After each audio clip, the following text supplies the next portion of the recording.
वेद की ध्वनि पढ़ना प्रारंभ कर दिया। जैसे वेदों की ध्वनि ब्राह्मणों ने पढ़ना प्रारंभ करी, वेद माता गायत्री को गाय से प्रकट कर लिया ब्राह्मण। गाय में से प्रकट कर, वेद माता गायत्री को गाय में से प्रकट कर लिया और गायत्री को प्रकट करके ब्रह्मा जी के पास गठजोड़ा बांध के बिठा दिया। अब जैसे ब्रह्मा जी के पास में गठजोड़ा बांधकर गायत्री बैठी, जैसी बैठी थोड़ी देर बाद ब्रह्माणी से धच के आ गया। कभी कभी ऐसा हो जाता है तुम्हारे आसन पे कोई दूसरा बैठ जाए तो गुस्सा नहीं आया?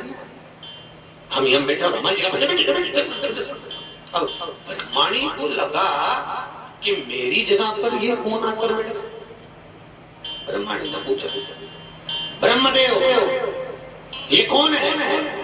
ब्रह्मा जी ने कहा ये गायत्री है। इसको ब्राह्मणों ने वेद की ध्वनि कर गाय के मुंह से प्रकट कर, तो ये मेरी जगह पर क्यों बैठी है यज्ञ करने के लिए? ब्रह्माणी को क्रोध आ गया, उठकर खड़ी होकर ब्रह्माणी ने हाथ में जल लेकर ब्रह्मदेव से कहा, ब्रह्मा हे ब्रह्मदेव, तुमने मेरी जगह पर दूसरी नारी को बिठाया है। मैं ब्रह्माणी आज आपको श्राप देती हूँ कि पृथ्वी पर कहीं तुम्हारे मंदिर नहीं बनेंगे। केवल एक पुष्कर राज में जहाँ तुम यज्ञ करने बैठे हो, इस पुष्कर की भूमि पर तुम्हारा यज्ञ बनेगा, मंदिर बनेगा, पर जब बनेगा जब तुम किसी कन्या का कन्यादान करोगे। ब्रह्मा जी सत्ययुग में मंदिर नहीं बना, ब्रह्मा जी का मंदिर त्रेता में नहीं बना।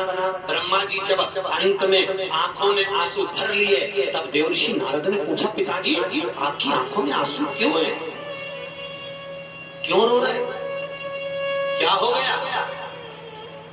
तब ब्रह्मा जी ने कहा, मुझे कन्या का कन्यादान करना है जब तक मेरा मंदिर नहीं बना। नारद जी ने कहा, चलो हमारे साथ। द्वापर का समय था, राधा जी अपने भाई मनसुका को भोजन देने के लिए आई थी। मनसुका को, भांडेर वन में राधा मनसुका को भोजन देने आई थी। देवर्षि नारद ने, भगवान कृष्ण खेल रहे थे, छोटे से कन्हैया का विवाह राधा जी के साथ ब्रह्मा जी से कन्यादान करा दिया। इस विवाह को राधा जानती है, कृष्ण जानते हैं, नारद जानते हैं, ब्रह्मा जानते हैं, इसके सिवा कोई नहीं। तब जाकर द्वापर में ब्रह्मा जी का मंदिर, तो ब्रह्मा जी कह रहे हैं ब्रह्माणी भी नहीं मार सकती इसी महिषासुर, ब्रह्माणी भी नहीं मार। फिर ब्रह्माणी को कौन, ये महिषासुर को कौन मारेगा? तो भगवान 33 करोड़ देवता इकट्ठे होकर बोले, केवल एक मार सकती है, वो है माता। अरे जमीन के तो बोलो, वो केवल एक मारे।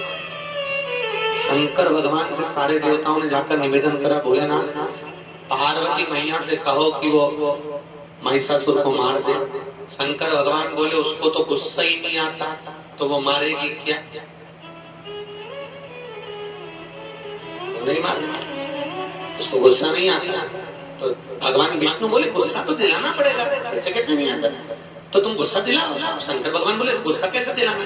तो भगवान विष्णु ने कहा, नारी को उसके बाप के नाम से बखानो तो बहुत मिर्ची लगती है, बस तुम भी ऐसे ही करो, जाओ जाओ। शंकर भगवान अंदर गए, पार्वती जी भोजन बना रही थी, आटा उसन रही थी, और भगवान शंकर ने आज भोजन बनाते समय पार्वती से बात करते हुए बोला, पार्वती ओ पार्वती, ईमानदारी की बात है, तेरे बाप जैसा दुनिया में कोई कंजूस नहीं होगा। पार्वती आटा उछलती, तेरे बाप जैसा दुनिया में कोई कंजूस नहीं होगा। पार्वती ने पूछा, वो क्यों? शंकर भगवान बोले, तेरे पिता हिमालय राज के पास कितनी दौलत थी,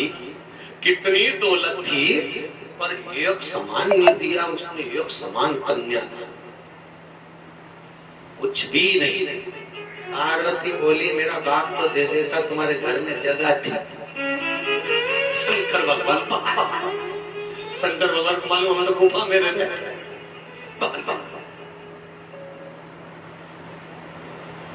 भगवान विष्णु ने पूछा, गुस्सा आया? शंकर भगवान बोले, नहीं है।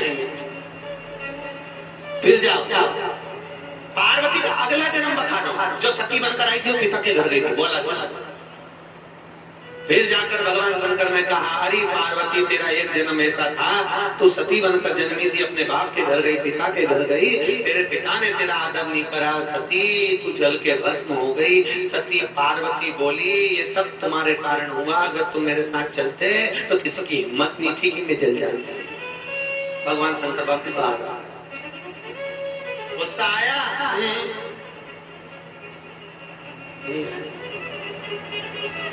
होता है कभी कभी पत्नी कोई महंगा सामान खरीद के लिए आती है और पति कहता है इसने इतना महंगा लेकर आई है, ये तो सस्ता मिल रहा था।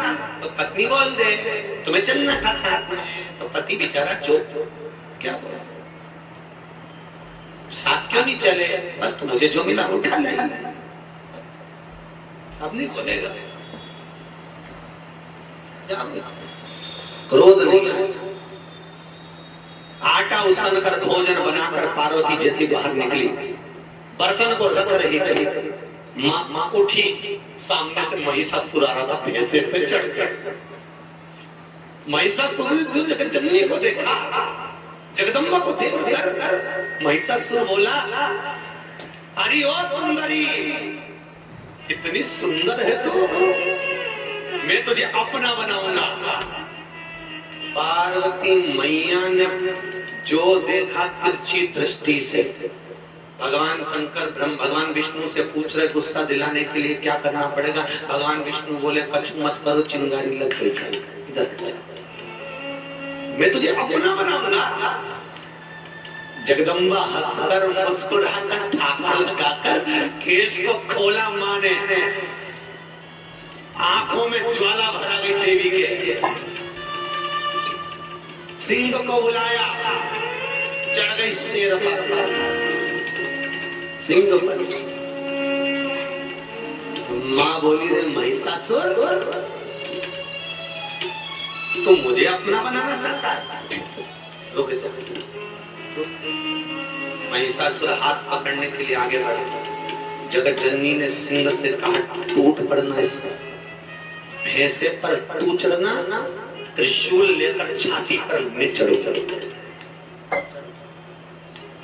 कैसे सताऊंगी, देवता सब खड़े स्तुति कर रहे, तेरे भक्त जनन परमाता, भीड़ पड़ी है भारी, अरे दानव दल पर टूट पड़ो माँ, करके सिंह सवारी, सो सिंहों से तू बलशाली, अष्ट हो जाओ वाली, दुखियों के टोकरे भी बाजरी। ओ मैया हम सब उतारे तेरी आरती, अम्बे तूने जगदम्बे काली, दे दुर्गे खप्पर वाली, तेरे ही घोड़े गाए आरती। ओ मैया हम सब उतारे तेरी आरती।